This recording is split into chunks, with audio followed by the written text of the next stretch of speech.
Hey there YouTube, this is Joe back again with Ink and Iron. I've been away for a little bit and turns out my channel was doing alright while I was gone.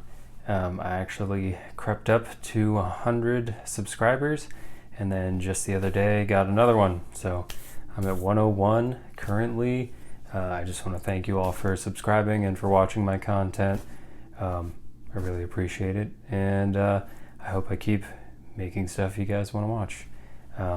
If there's anything you want to see from me, feel free to drop me a comment or send me a message, whatever.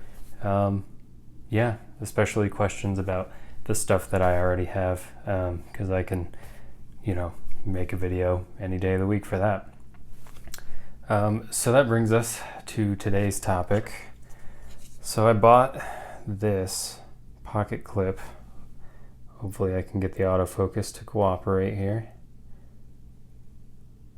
Bought this pocket clip. This is a Casey Lynch Northwest pocket clip. This is titanium with an anodization. Sorry, I'm still trying to get that autofocus. Come on. What if I get my face out of there? Hold on. I have an iPhone, so maybe if I tap screen, focus on this instead of me. It's not working. Anyway, you can see the color scheme in here. I will turn the camera around so you get a better look at this. Threw in a glow-in-the-dark backspacer. Check this out. Boom. Oh yeah. Super cool. Got that on Etsy. Yeah, somebody like 3D prints these things, and they have different colored glowing backspacers. I can drop a link in the description if anyone's interested. And I paid too much for this clip. I think it was like $30. It might have been in the 40s. It was too much for a pocket clip. It was an amount of currency I could have paid for a new budget folding knife, basically. So I was on eBay and happened across one of these. This is a like $13 alternative to this pocket clip. It looks very similar. It says it's titanium. It says. Yeah, so for a third the price, are we getting something of comparable quality? That's what I'm gonna figure out today. This clip is great, honestly, like nice and stiff, super cool colors, deep carry, look at that. So yeah, let's turn the camera around. We will unpackage this, and hopefully my address and stuff is not inside. I managed to get it off the outside.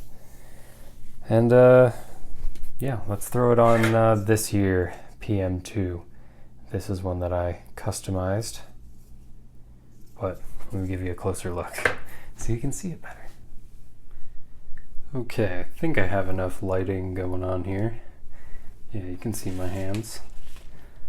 So let's take this out of the package.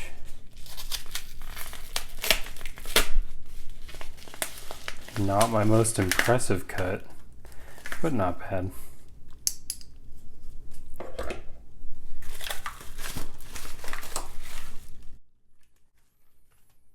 Okay. So I went with it's like dark blue and black and kind of striated. The backside is not colored. Yeah, this is just kind of green, maybe vaguely blue on the backside. Okay, so I'm just trying to compare the anodization process. Wow, can I get this open? There we go. First thing I notice, comes with no hardware. So make sure you're not counting on it coming with its own hardware. Yeah, try not to lose your bolt if you get one of these.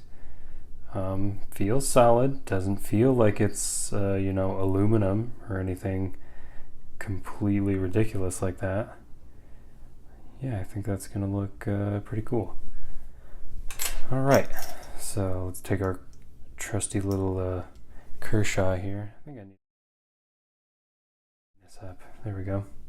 This is a Kershaw tool. Got it for like real cheap. I think it was like $6 or something on Blade HQ. They had a special. So yeah, that worked out really nicely. T6. That should fit. There we go. Yeah, this is a magnetic bit holder. Really nice. Okay. Yep, it is T6. So I'm going to loosen up all of these, but I want to try and keep them all together, so I'm not going to let them drop off. I may have Loctited these, I don't recall. Yeah, that white stuff is the Spyderco factory Loctite. I don't believe they actually use a permanent thread locker anymore, which ultimately is good for everyone. Because if you like Spyderco but want a better pocket clip, you need to be able to remove those bolts. Okay, so in my experience, I know that dropping the bolts in here to begin with is going to be much easier than trying to get them on when this clip is held against the knife.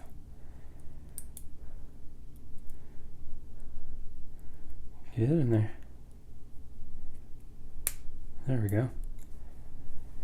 And I'm not trying to be super gentle or anything. If this finishes, paint or something, I want to know. And I want to see it flake off when I do something normal to it, like rub another piece of metal against it. Okay.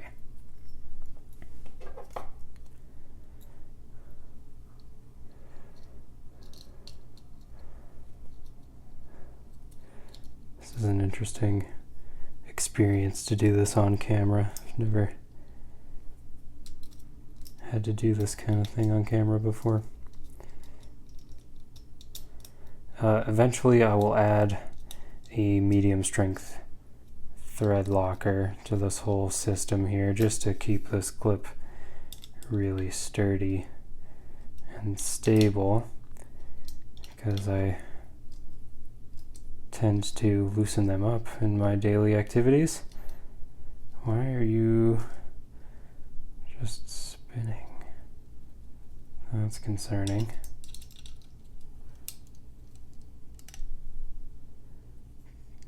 Let me see if I can focus. Focus. See this one? It's just spinning in place. So let's try backing it out. Putting it back. Giving a little more pressure. There we go. Got it to bite into something there. Why are we wiggling? See this? Not a good sign, people. Come on. There we go. Oh, it's stiffening up now. Okay, that is pretty good. Whoa. Okay, that's pretty easy to flex.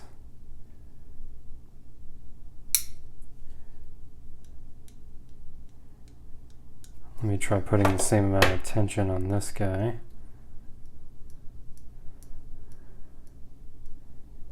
Okay.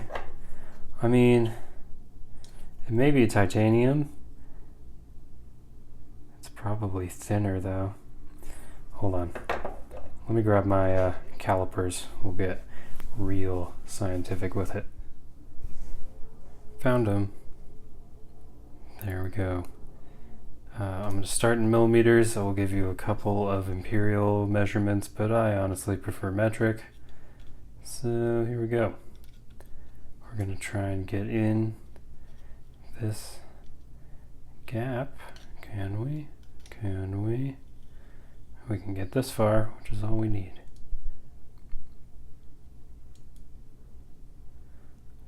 Whoops, can you see that? 1.18, 1.13, 12, 11. Where are we? Right in the crack here. 0.89. Okay.